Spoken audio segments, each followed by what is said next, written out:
مرحبا بكم حضرت، آپ کا ہمارے یہاں آنا بہت خوشی کا بات ہوئی. آپ کی تشریف سے ہمارے دلوں میں بہت خوشی ہوئی، بہت خوشی ملی.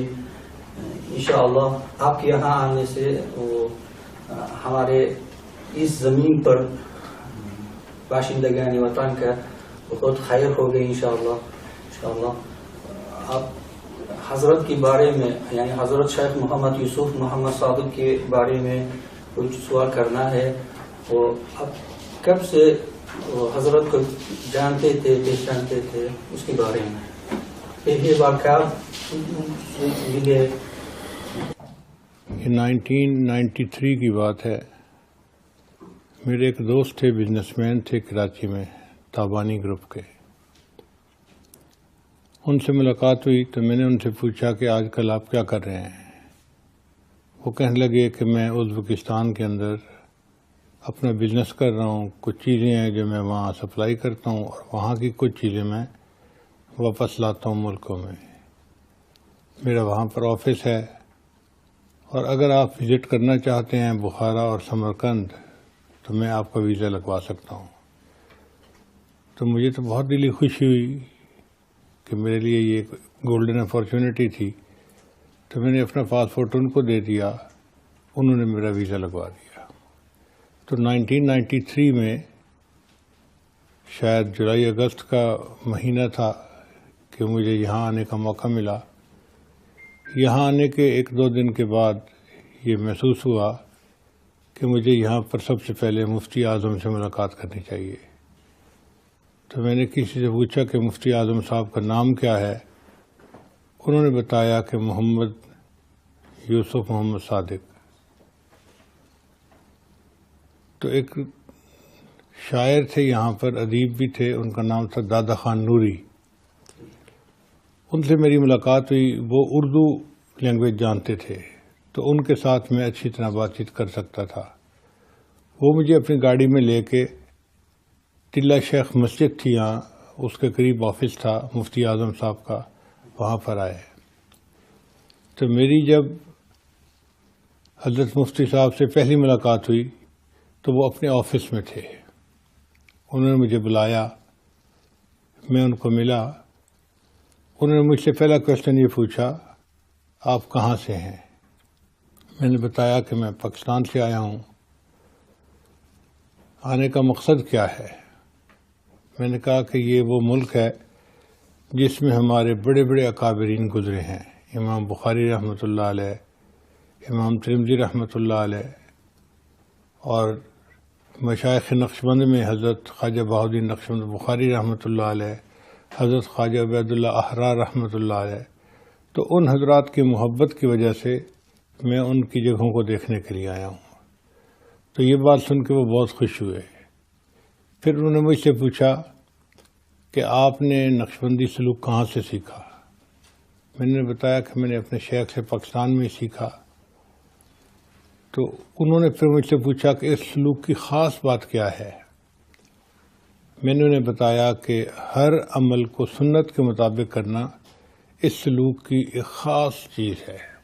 ہر عمل میں، کھانے میں، پینے میں، لباس میں، رفتار، گفتار، ہر چیز میں سنت کا خیال رکھنا یہ اس سلسلے کی امتیازی خصوصیت ہے.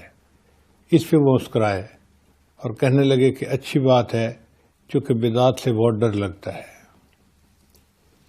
پھر انہوں نے چائے منگوائی اور مجھے چائے پلائی. میں نے ان سے کہا کہ مفتی صاحب آپ اتنا تکلف کیوں کر رہے ہیں؟ تو انہوں نے فوراً حدیث پاک پڑھی، اذا اتاکم کریم قوم فاکرموہ.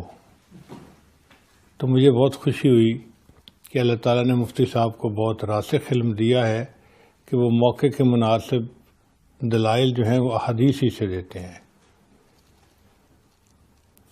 تو پھر وہ مجھے کہنے لگے کہ آپ اس ملک میں جہاں چاہتے ہیں جائیں اور سنت کے مطابق جو بات بھی کریں گے ہم لوگ اس کو قبول کرنے کے لیے تیار ہیں. پھر انہوں نے اپنے شاید نائب مفتی سے یا کسی سے کوئی بات کی اور اس کے بعد ہم پھر یہاں سے وادی فرقانہ گئے، نمنکان، اندجان، مرغینان، تو وہاں کے علماء سے اور مشائخ سے ملاقاتیں ہوئی. میں نے ان لوگوں کے اندر بہت علمیت دیکھی، علم کی قدردانی دیکھی. وہ لوگ اکثر کھانے کے وقت میں مجھ سے کویسچن پوچھتے تھے تصوف کے بارے میں، اور میں نے جو اپنے مشائخ سے سنا ہوتا تھا میں اس کے متعلق جواب دیتا تھا. مگر جب ان کی تشفی ہو جاتی تھی تو وہ لوگ اتنا خوشی کا اظہار کرتے تھے کہ جیسے انہیں کوئی ہیرے موتی ہاتھ میں آ گئے ہیں. پھر جب وادی فرغانہ کا ٹور کر کے ہم لوگ واپس آئے 1 ہفتے کے بعد، تو پھر انہوں نے مجھے مشورہ دیا کہ اب آپ سمرقند اور بخارا کا بھی چکر لگائیں. تو مجھے پھر وہاں بھی جانے کا موقع ملا. میں نے مختلف مشائخ کی قبور کو بھی دیکھا، اور جو مساجد کے ائمہ حضرات تھے ان سے ملاقاتیں بھی ہوئیں، جو مفتی حضرات تھے ان سے ملاقاتیں ہوئیں. تو میں نے ایک خاص چیز دیکھی کہ یہاں کے علماء میں علم کی بہت طلب ہے، بہت جستجو ہے، اور جب ان کو کوئی نیا نقطہ ملتا، علمی نقطہ، تو اس پر وہ بہت خوشی کا اظہار کرتے. تو مجھے محسوس ہوا کہ واقعی اللہ نے ہمارے مشائخ کی اولادوں میں بھی علم کی قدردانی رکھی ہوئی ہے. بہت زرخیز زمین ہے. تو میں اس وقت تقریباً 3 مہینے ازبکستان کے اندر رہا، چونکہ میرا ویزا 3 مہینے کا تھا. پورے 3 مہینے میں نے یہاں پر گزارے، اور پھر میں یہاں سے گیا. یہ میری مفتی صاحب سے پہلی ملاقات تھی 1993 میں. پھر اس کے بعد دوسری ملاقات بہت سرسری تھی، وہ حرم شریف میں ہوئی. یہ وہ وقت مت تھا کہ جب اس وقت کے جو پریزیڈنٹ تھے اسلام کریموف، ان کے ساتھ مفتی صاحب سعودی عرب گئے تھے. تو انہوں نے احرام باندھا ہوا تھا، عمرہ کیا، اور ان کے ساتھ کافی پولیس تھی اور جیسے پروٹوکول ہوتا ہے. مگر ان کی یہ چاہت تھی کہ وہ پریزیڈنٹ کو بیت اللہ شریف کے اندر لے کر جائیں تاکہ وہ اس کے لیے دعا کر سکیں. تو میں نے ان کو دیکھا کہ اس بارے میں وہ بہت فکر مند تھے، اور بالآخر انہوں نے سعودی لوگوں کو اس بات پہ راضی کر لیا. تو خاص ان کے لیے بیت اللہ کا دروازہ کھولا گیا، اور مفتی صاحب پریزیڈنٹ صاحب کو لے کر بیت اللہ کے اندر گئے، اور وہاں جا کے انہوں نے اس ملک کے لیے دعائیں کی. تو میرے دل میں ان کی قدر و منزلت جو تھی وہ پہلے سے اور زیادہ ہو گئی. میں نے مفتی صاحب کو دیکھا ہے کہ وہ بہت ہی مسکراتے چہرے کے ساتھ رہنے والے بندے تھے. ہر وقت ان کے چہرے پہ مسکراہٹ ہوتی تھی. علمی طور پہ بہت پختہ تھے. جب کوئی بات کرتا تھا اور اس کی بات میں کوئی کمزوری ہوتی تھی تو اس کو فوراً بتاتے تھے کہ یہاں ایسے نہیں، ایسے ہے، اور واقعی بڑوں کو ایسے ہی ہونا چاہیے. مگر شفقت بہت زیادہ تھی، لہذا مجھے ان سے شروع سے ایک محبت کا تعلق ہو گیا جو زندگی بھر رہا. ایسی شخصیات دنیا میں بہت کم آتی ہیں. اللہ تعالیٰ ان کی محنتوں کو قبول فرمائے، اور انہوں نے اس ملک کے لیے اور یہاں کے عوام کے لیے جو کوششیں کیں وہ قدردانی کے قابل ہیں. اللہ ان کو جزائے خیر عطا فرمائے. وہ ان کے خدمات صرف ازبکستان کے نہیں تھے، وہ ازبکستان سے باہر میں بھی ان کے خدمات تھے. عربی ملکوں میں بھی، باہر میں بھی علماء سے بھی ملاقات ہے. وہاں بھی آپ کا ایسے علمی مجلسوں میں بھی ملاقات ہوئی، تصوف کی مجلسوں میں بھی ملاقات ہوئی. جی، ایک کانفرنس لیبیا میں ہوئی تھی، تصوف کانفرنس. تو وہاں پر میرا جانا ہوا. تو میرے پاس ایک کتاب تھی التصوف والسلوک، جو میں نے لکھی تھی، عربی میں تھی. تو مفتی صاحب نے مجھ سے پوچھا کہ اس کی یہ آپ کے ہاتھ میں کیا کتاب ہے. جب انہوں نے اس کا عنوان پڑھا تو پوچھنے لگے کہ یہ کتاب لکھی کس نے ہے. میں نے کہا جی کہ میں نے اپنے مشائخ سے جو سنا ہے وہی کچھ اس کے اندر لکھا ہے. تو مفتی صاحب نے اس کو لیا اور شروع سے لے کے آخر تک اس کو اسکین کیا اور فرمانے لگے کہ میں اس کتاب کو ضرور پڑھوں گا. پھر مفتی صاحب نے وہاں پر تصوف ضرور کے اوپر کچھ بیان بھی کیا. یہ میری ان کے ساتھ علمی یعنی کانفرنس میں ایک تیسری ملاقات تھی. پھر اس کے بعد میری ملاقات ان کے ساتھ نہیں ہوئی. ان کے وہ علم کا تاثیر وہ عرب میں بھی تھا، ان کا بھی حضرت محمد صلی اللہ محمد یوسف کا وہ علم کا تاثیر وہ اثر وہ عرب میں بھی ہوا تھا. وہ جیسا وہ ابو الحسن ندوی کا سب علم وہاں عربی میں بھی شائع تھے. حضرت مفتی صاحب کی شخصیت ایسی تھی کہ وہ بندے کو اپنا گرویدہ بنا لیتے تھے. ان کی خوش اخلاقی، ان کا ملنساری اور ان کے اندر جو محبت و پیار تھا، تو اس کی وجہ سے لوگ ان سے ایک دفعہ مل کے خوش ہوتے تھے اور پھر ملنا پسند کرتے تھے. اس وجہ سے عربوں میں بھی ان کو بہت پذیرائی حاصل تھی. عرب علماء ان کی بہت قدر کرتے تھے، اور چونکہ وہ عالم بھی بہت راسخ تھے، بہت سالڈ ان کے پاس علم تھا، تو اس وجہ سے ان کو ہر جگہ پر اللہ تعالیٰ کی طرف سے عزت ملتی تھی. وہ حضرت بھی سلسلہ عالیہ میں وہ شیخ تھے. ہمارے یہاں ان کے طلباء کے لیے وظیفہ دیتے تھے. وہ اس سلسلے کے بارے میں اور کوئی بات کرنا ہے نقشبندیہ کی سلسلے کے بارے میں؟ ازبکستان میں ہمارے سلسلے کے 15 بڑے بڑے مشائخ موجود تھے. ان میں ایک حضرت خواجہ عبدالخالق غیزوانی رحمۃ اللہ علیہ، پھر ان کے بعد ان کے خلفاء، پھر حضرت خواجہ بہاؤالدین نقشبند بخاری رحمۃ اللہ علیہ، پھر حضرت خواجہ احرار رحمۃ اللہ علیہ، اور حضرت خواجہ باقی باللہ رحمۃ اللہ علیہ. خواجہ باقی باللہ رحمۃ اللہ وہ بزرگ تھے کہ جن کو ان کے شیخ نے ہندوستان بھیجا تھا. اللہ کی طرف سے ان کو اشارہ ہوا تھا، تو انہوں نے خواجہ باقی باللہ رحمۃ اللہ کو یہ کہا کہ آپ لوگ وہاں جائیں اس سلسلے کی اشاعت کے لیے، اور وہاں پر ایک بڑے بزرگ آپ سے بیعت ہوں گے. تو حضرت خواجہ باقی باللہ رحمۃ اللہ سمرقند کے رہنے والے تھے. وہ سمرقند چھوڑ کر وہاں سے دہلی تشریف لے گئے. تو دہلی میں امام ربانی شیخ احمد سرہندی مجدد ثانی رحمۃ اللہ ان سے بیعت ہوئے، اور پھر شیخ احمد سرہندی کی وجہ سے یہ سلسلہ پوری دنیا میں آگے خوب پھیلا. مگر ان کے شیخ خواجہ باقی باللہ رحمۃ اللہ علیہ تھے. تو چونکہ اس جگہ کے مشائخ کا فیض پوری دنیا میں پھیلا ہوا ہے، تو آپ یوں محسوس کریں کہ پوری دنیا میں لوگ ہیں جو اس ملک سے محبت کرنے والے ہیں. مجھے اللہ تعالیٰ نے دنیا کے تقریباً 50 سے زیادہ ملکوں میں سلسلے کی وجہ سے جانے کا موقع ملا. امریکہ بھی دیکھا، افریقہ بھی دیکھا، یورپ بھی دیکھا، پاناما بھی دیکھا. جہاں بھی اللہ نے مجھے توفیق دی، میں نے یہ بات دیکھی کہ وہاں پر جتنے نقشبندی حضرات تھے، ان کے سامنے جب یہ تذکرہ آ جاتا تھا کہ میں نے ازبکستان دیکھا ہے، تو وہ مجھ سے بار بار پوچھتے تھے بخارا کیسا ہے، سمرقند کیسا ہے، وہاں کے لوگ کیسے ہیں، وہاں کی باتیں ہمیں سنائیں. تو پھر مجبوراً مجھے ایک کتاب لکھنی پڑی، لاہور سے تا خاک بخارا و سمرقند. یہ علامہ اقبال کا ایک شعر ہے، ایک ولولہ تازہ دیا میں نے دلوں کو، لاہور سے تا خاک بخارا و سمرقند. تو اس میں نے پھر اپنے ٹور کے جو حالات تھے سارے لکھے، اور وہ کتاب بہت مقبول ہوئی.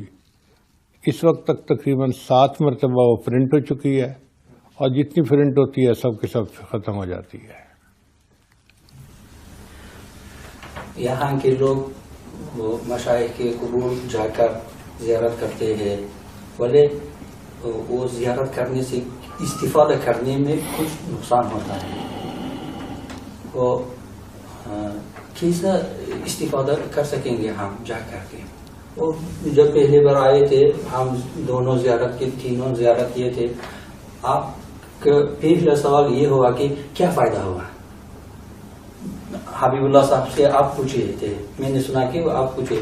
جب ملاقات ہوئی، ملاقات کے بعد آپ اس سے پوچھا کہ کیا فائدہ ہوا، یعنی زیارت کی کیسا فائدہ ہو گیا، ہم بھی کیسے فائدہ حاصل کر سکتے ہیں وہ زیارت کرنے.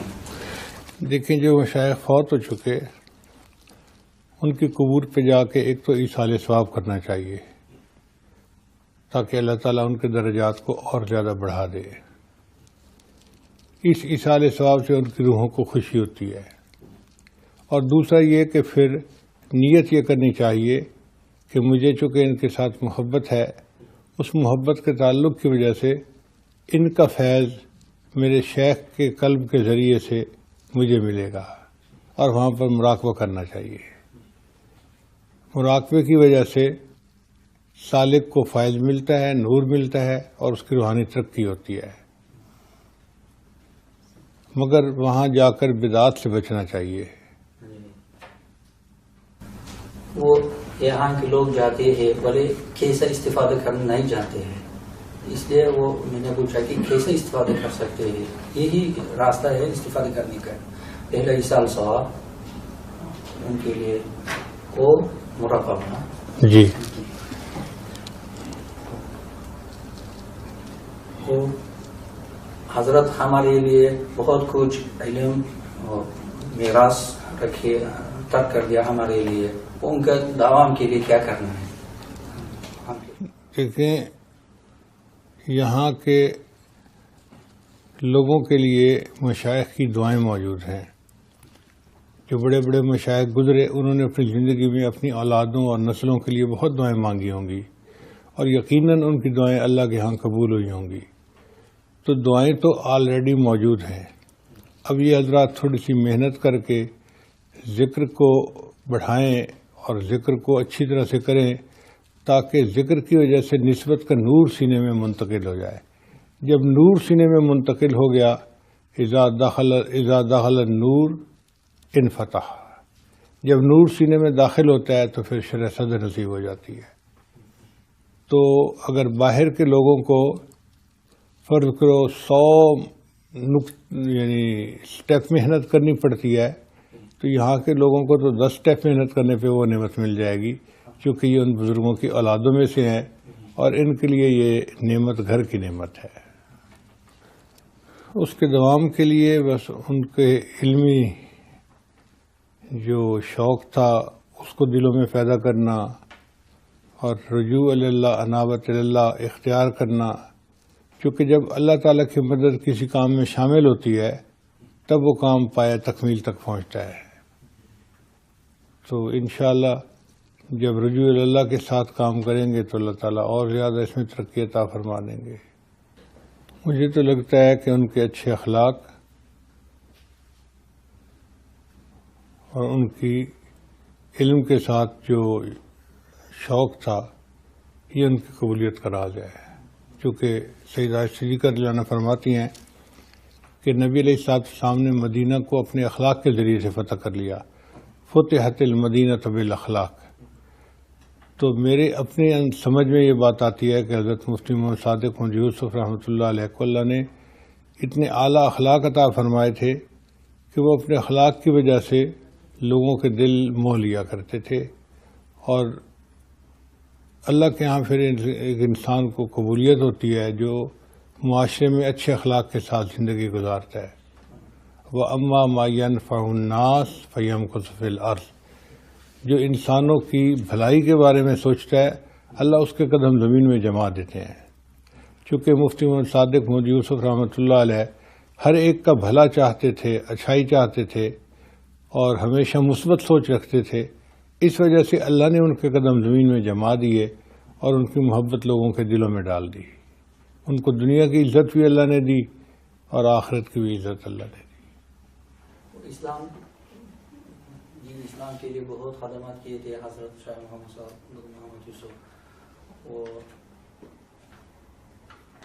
وہ ان کی عمر بہت کم ہو گیا تھا، بولے اس عمر میں اتنا کام کیے تھے، وہ کیسا ممکن ہوتا ہے ایسا کام کرنا، کیسا نصیب ہوتا ہے یہ کام، اس کے لیے کیا کرنا ہے، وہ وقت کا کیا قدرداننا ہے یا کیا ہو، ہر وقت محنت کرنا ہے یا کیا؟ دیکھیں اصل چیز ہے کہ کسی بندے کی محنت اللہ کے ہاں قبول ہو جائے، اللہ تعالیٰ کسی بندے کو پسند کر لیں۔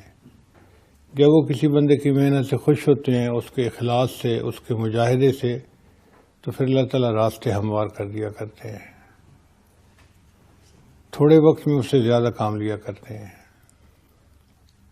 آپ دیکھیں امام بخاری رحمۃ اللہ علیہ نے تھوڑے عرصے میں کتنا بڑا کام کیا کہ آج پوری دنیا میں ان کی کتاب کے بارے میں کہا جاتا ہے کہ یہ اصح الکتب بعد کتاب اللہ کی کتاب کے بعد دنیا کی سب سے زیادہ صحیح ترین کتاب ہے۔ اور بھی مشائخ کو اگر دیکھیں تو ان کی عمریں بہت لمبی نہیں رہیں، مگر ان کے کام میں برکت ایسی ہو گئی کہ تھوڑے وقت میں زیادہ کام کر لیا۔ تو میرا اپنا ذاتی خیال یہی ہے کہ حضرت مفتی محمد صادق محمد یوسف کو اللہ تعالیٰ کی طرف سے قبولیت نصیب تھی، جس وجہ سے انہوں نے علمی کام بھی کیا، سیاسی کام بھی کیا، اور یہاں کے علماء کو انہوں نے بہت اچھی گائیڈنس بھی دی، اور ہم محسوس کرتے ہیں کہ وہ اپنے پیچھے بہت اچھی یادیں چھوڑ کر گئے۔ Shayx Muhammad Sodiq Muhammad Hazratlarini boshqa olimlarda uchratmaydigan o'ziga xos xislatlari haqida gapira olasizmi?